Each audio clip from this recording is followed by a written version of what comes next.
আসসালামু আলাইকুম। আমার আজকের গল্প মায়ের পরামর্শ। রাতে নরম আলোয় সাজানো ঘর, সোফায় বসে আছে ফারিহা, এক তরুণী যার চোখে দিনের আলো ও হৃদয়ে ইমানের দীপ্তি।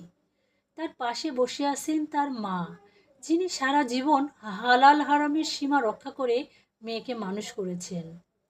ফারিয়া আজ একটু চিন্তিত।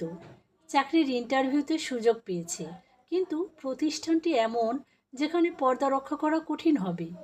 সে মাকে বলল, আম্মু, আমি কি করব? এটা ভালো সুযোগ, কিন্তু আমার পর্দা বাধাগ্রস্ত হতে পারে। মা হাসলেন, স্নেহমাখা কণ্ঠে বললেন, বেটা, রিজিকের মালিক আল্লাহ। যে কাজ তোমার ইমানের ক্ষতি করে, সে কাজ থেকে সরে আসা বড় সফলতা। তুমি যদি আল্লাহর জন্য কিছু ছাড়ো, আল্লাহ তোমাকে তার চেয়েও উত্তম কিছু দেবেন। ফারিহার চোখে পানি চলে এলো। সে সিদ্ধান্ত নিল ইমানের সাথে আপোষ করবে না। কয়েক সপ্তাহ পর সে একটি ইসলামিক সংস্থায় চাকরি পেয়ে গেল, যেখানে সে পর্দা রক্ষা করেই কাজ করতে পারল। এ গল্প থেকে আমরা শিখলাম, ইমান ও হায়া কখনো আপোষযোগ্য নয়। যারা আল্লাহর উপর ভরসা রাখে, আল্লাহ তাদের জন্য উত্তম ব্যবস্থা করে দেন।